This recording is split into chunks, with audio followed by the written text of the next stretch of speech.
Praise the Lord मेरे प्रिय मसीह भाई बहन, मैं आप लोगों के सामने एक छोटा संदेश रखने जा रहा हूं। जो भाई बहन उपवास प्रार्थना में इस वक्त हैं, प्रभु यीशु मसीह का फास्टिंग प्रेयर में जो ईस्टर पर्व में किया जाता है, आज मैं आपके सामने एक बात कहना चाहता हूं। बहुत भाई बहन अनजाने में बहुत बार गलती करते हैं और हर साल उपवास और प्रार्थना रखते हैं, लेकिन उसको कोई लाभ उसका नहीं मिल पाता, क्योंकि वो बहुत ऐसी गलतियां कर लेते हैं। इसलिए प्रभु उसकी प्रार्थना को नहीं सुनता और वो उसकी प्रार्थना उपवास में वो बातें रुकावट डालती है। आज हमें प्रार्थना कैसे करनी है, उपवास में कैसे आपको रहना है, मैं आपको बताना चाहता हूं। परमेश्वर का वचन हमें सिखाता है मेरे प्रियो कि जैसे निन्वे में उपवास और प्रार्थना में लोग बैठे थे, उसी प्रकार हमें उपवास और प्रार्थना में बैठना है। हमारा पूरा तन, पूरा मन, पूरी लगन के साथ मेरे प्रियो, हमारा पूरा ध्यान, पूरा फोकस किस पर हो? अपने परमेश्वर प्रभु यीशु मसीह पर।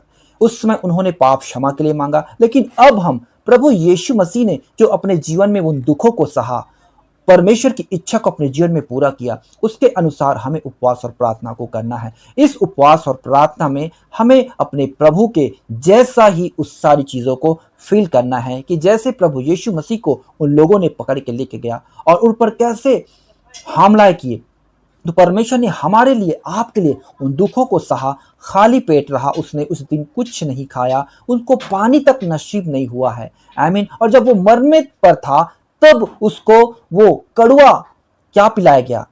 कड़वा चीज दिया गया, उसको भी पर उसने पीना नहीं चाहा। और जब वो लास्ट में पिया, तब कहा पूरा हुआ। आमीन। इसका मतलब मेरे प्रियो, ये दुख सप्ताह दुख सप्ताह का पर्व है, जो प्रभु यीशु मसीह ने कहा कि मेरे स्मरण के लिए यही किया करो। आमीन। उसके बाद जब हम पूर्ण कर लेते हैं उपवास और प्रार्थना को, तब हम प्रभु भोज को लेते हैं, उसके ब्यारी में शामिल होते हैं। तो मेरे प्रियो, इससे पहले बहुत भाई बहन को ये मालूम नहीं है कि वो क्या क्या गलतियां करती है। मैं आपको विशेष रूप से बताना और समझाना चाहता हूं। यहाँ एक वचन है जो परमेश्वर का वचन हमें सिखाता है और बताता है। आप ध्यान से सुनिए।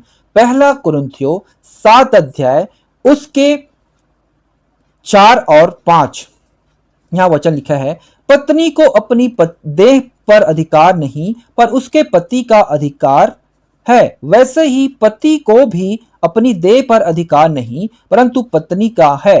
तुम एक दूसरे से अलग ना रहो, परंतु केवल कुछ समय तक आपस की सहमति से कि प्रार्थना के लिए अवकाश मिले और फिर एक साथ रहो। ऐसा ना हो कि तुम्हारे असंयम के कारण शैतान तुम्हें परखे। मेरे प्रियो, एक गलती जो विश्वासी भाई बहन करते हैं, जो उपवास प्रार्थना के समय में, इसको आपको नहीं करना है। मैंने आपको यहाँ पे बताया, ये उन लोगों के लिए है विशेषकर जो शादीशुदा हैं और उपवास प्रार्थना में इस वक्त बैठे हैं।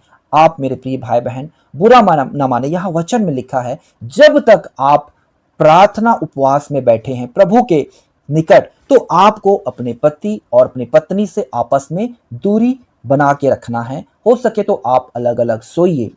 आपको एक दूसरे के संपर्क में, फिजिकल रिलेशन में नहीं आना है, जब तक कि आप प्रार्थना उपवास को पूर्ण ना कर ले 40 दिन तक।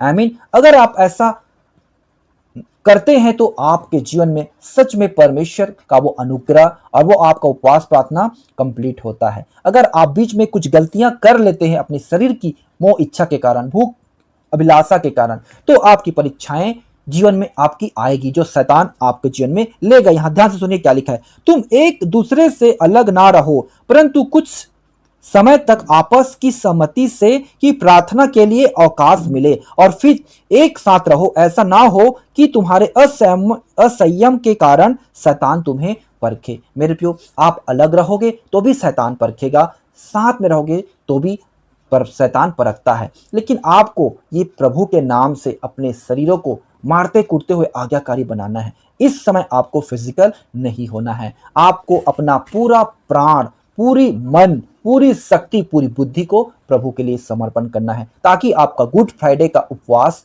पूर्ण होने पाए। आमीन। मेरे प्रियो, ये परमेश्वर का वचन है, क्योंकि वचन में लिखा है, शरीर आत्मा के विरोध में और आत्मा शरीर के विरोध में क्या करता है? लालसा करता है। ये एक दूसरे के बैरी हैं कि वो नहीं चाहते वो क्या करे। इसलिए प्रभु के वचन में हम एक बार और पढ़ते हैं और लिखा भी है कि हम जब प्रार्थना करते हैं तो एक तन एक आत्मा हो जाते हैं परमेश्वर के साथ, क्योंकि परमेश्वर आत्मा है। और जब हम किसी के साथ रिलेशन आप करते हैं तो वो उसके साथ एक तन हो जाते हैं। तो इसलिए आप प्रभु के साथ प्रार्थना उपवास में बैठे हैं तो आप आत्मा में एक आत्मा होइए।